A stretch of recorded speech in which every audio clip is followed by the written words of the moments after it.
మీ business ఏదైనా మీ ఊర్లో promotion చేయాలంటే అది సుమన్ టీవీతోనే సాధ్యం. ఇప్పుడే సంప్రదించండి. ఈ నెల 15వ తేదీన కృష్ణాపురం గ్రామంలో ఒక దారుణమైన హత్య జరిగింది.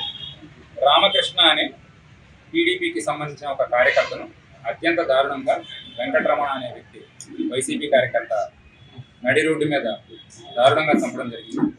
దాని గురించి ఇప్పటి వరకు ఈ కేసులో పురోగతి ఏంటి, ఇన్వెస్టిగేషన్ ఫైండింగ్స్ ఏమున్నాయి, ఎవరిని అరెస్ట్ చేశాము, ఇటువంటి వివరాలు తెలియజేయడానికి ఈరోజు ఈ సమావేశం ఏర్పాటు చేయడం జరిగింది.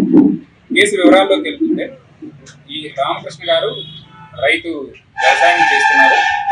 అలానే ఊరిలో ఏదైనా సరే సమస్యలు వచ్చినా టీడీపీ పార్టీ తరఫు నుంచి ఎవరి కష్టాలు ఏమైనా ఉన్నా లేకపోతే అవినీతి ఏదైనా జరుగుతున్నా ఆయన పాయింట్అవుట్ చేస్తుంటారు. అలానే ఆర్థికంగా కూడా బాగా స్థిరపడ్డారు. ఈ నేపథ్యంలో అతని ఊరికే సంబంధించిన వెంకటరమణ మరియు కొంతమంది వ్యక్తులు కలిసి ఇతనితో తరచుగా గొడవ పెట్టుకోవడం జరుగుతుంది. పోయిన సంవత్సరం ఎప్పుడైతే సరే ప్రస్తుతం ఉన్న గవర్నమెంట్ అధికారంలోకి వచ్చిందో ఆ సమయంలో వాళ్ళు ఇంటి బయట సెలబ్రేట్ చేసుకుంటున్న సమయంలో ఈ వెంకటరమణ మరొక వ్యక్తి కలిపి ఒక బైక్లో వెళ్ళి వాళ్ళ ఇంట్లో ఉన్న ఆడవాళ్ళని బైక్తో గుద్దడం జరిగింది. సో అప్పుడు మొదటిసారిగా వీళ్ళ మధ్య కక్షలు పెరిగాయి. అలానే ఫిబ్రవరి 10వ తారీఖున ఒక లారీ రోడ్డు సంబంధించి వాళ్ళ ఇంటి ముందు తిరుగుతుంది అని చెప్పేసి ఏదో ఒక రకంగా గొడవ పెట్టుకోవాలనే ఉద్దేశంతో ఈ లారీ ఇక్కడ తిరుగుతుంది, మా సంబంధించిన ఈ ప్రాపర్టీ లాస్ అవుతుంది, డ్యామేజ్ అవుతుంది అని చెప్పి లారీ డ్రైవర్ని అలానే ఈ రామకృష్ణ గారిని అతని కొడుకుని అతని కోడలని వీళ్ళందరినీ కూడా గాయపరచడం జరిగింది. ఈ క్రమంలో గత నెల 2 వైపులా కేసులు కట్టడం జరిగింది. కేసు విచారణలో జరిగిన తప్పు అప్పట్లో ఇన్స్పెక్టర్ గారు కేసు సీరియస్గా తీసుకోకపోవడం, పూర్వాపరాలు పరిశీలించకపోవడం, ఇది ఎంతవరకు దారితీస్తుందనే దాని గురించి అవగాహన లేకపోవడం వలన కేసులో పురోగతి లేదు. ఈ నేపథ్యంలో ఈ మధ్య ఏదైతే ఉన్నాయో ఈ వివాదాలు తీవ్రమైపోయి ఇద్దరికి మధ్య చాలా విభేదాలు ఎక్కువైపోయి 15వ తారీఖున అవి తీవ్ర రూపం దాల్చి ఎవరైతే రామకృష్ణ ఉన్నారో అతని కొడుకు సురేష్ని పట్టపగలే చంపడానికి ప్రయత్నించి ఆ విఫలమవడంతో రామకృష్ణ గారిని అక్కడికక్కడే మెడ మీద నరికి చంపడం జరిగింది. ఈ నరికిన తర్వాత అతన్ని హాస్పిటల్ తీసుకెళ్లేలోపే చనిపోవడం జరిగింది. సో దాని తర్వాత మనం ఇప్పటి వరకు మొత్తం 5 మంది ముద్దాయిలను మనం ఈ కేసులో ఐడెంటిఫై చేయడం జరిగింది. ఇందులో మొదటి వ్యక్తి కె వెంకటరమణ, ఇతను ప్రధాన నిందితుడు, డైరెక్ట్గా ఇందులో పార్టిసిపేట్ చేశారు.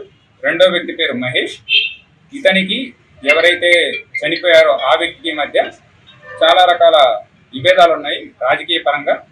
సో ఇతను ఆయుధాన్ని సరఫరా చేయడం, హత్యకు ప్రేరేపించడం జరిగింది. అలానే ఇతని వైఫ్ రజనీ కూడా ఈ కుట్రలో పార్టిసిపేట్ చేశారు. మరొక వ్యక్తి త్రిలోక్ నాయుడు. వీరిలో కొంతమందికి ఇంతకుముందు వేరే రకాల కేసులు కూడా ఉన్నాయి, చాలా ఇల్లీగల్ యాక్టివిటీస్ చేస్తున్నాడు. ఈ త్రిలోక్ నాయుడు కూడా ఈ కుట్రలో పాల్పంచుకున్నారు.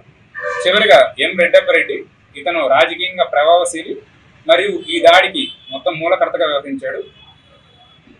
ఈ కేసు ఎంక్వైరీలోకి వెళ్ళిన తర్వాత ఇన్వెస్టిగేషన్లో తేలింది, ఈ రెడ్డప్పరెడ్డి ఎవరైతే ఉన్నారో ఈయన ప్రస్తుతం పొంగనూరు ఎమ్మెల్యే గారికి ప్రధాన అనుచరుడు.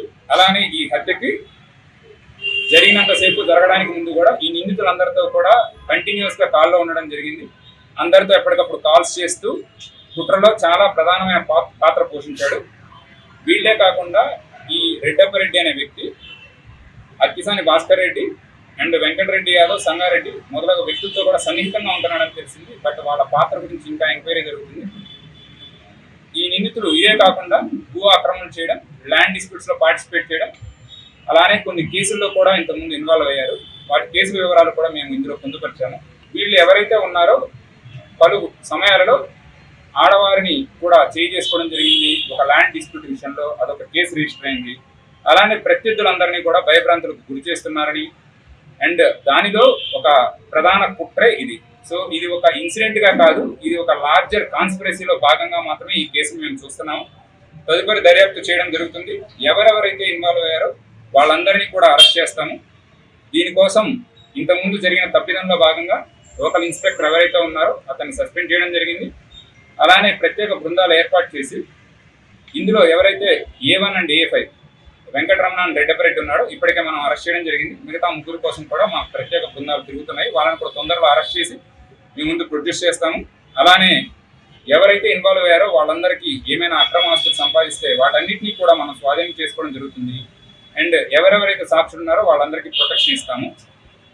ఈ కేసులో మనము హత్య, అలానే హత్యా ప్రయత్నం మరియు మోసపూరిత కుట్ర వీటన్నిటి సెక్షన్ల కింద మనం కేసు రిజిస్టర్ చేసి విచారణ చేస్తున్నాము.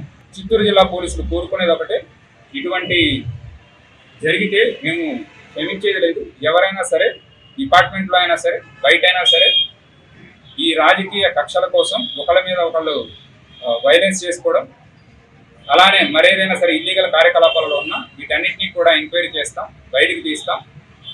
ఎవరెవరు ఇన్వాల్వ్ అయ్యారో వాళ్ళందరినీ కూడా అరెస్ట్ చేస్తాం. ఈ కుట్రని మరింత డీప్గా కూడా ఎంక్వైరీ చేస్తాము. ఈ దర్యాప్తులో ఇంకా తెలిసింది, ఈ వెంకటరమణ ఎవరైతే ఉన్నారో అతనికి 2024లోనే ఒక ల్యాండ్ డిస్ప్యూట్ దానికి సంబంధించిన కేసులో ఇన్వాల్వ్ అయ్యారు. ఆ కేసు కూడా ప్రస్తుతం ట్రయల్లో ఉంది. ఈ మహేష్ ఎవరైతే ఉన్నారో అతనికి 2019లోనే ఒక కేసులో ఇన్వాల్వ్ అయ్యారు. అంటే ఇతను బెదిరించడము, కొట్టడము ఇట్లాంటివి జరిగింది. ఆ కేసు కూడా ప్రజెంట్ ట్రయల్లో ఉంది. త్రిలోక్ నాయుడు కూడా 2024లో ఒక కేసులో ఇన్వాల్వ్ అవ్వడం జరిగింది, ఒక ల్యాండ్ డిస్ప్యూట్కి సంబంధించి. సో వీళ్ళందరికీ ప్రీవియస్గా కూడా కేసెస్ ఉన్నాయి. వీటన్నిటిని కూడా మేము మెన్షన్ చేస్తాము.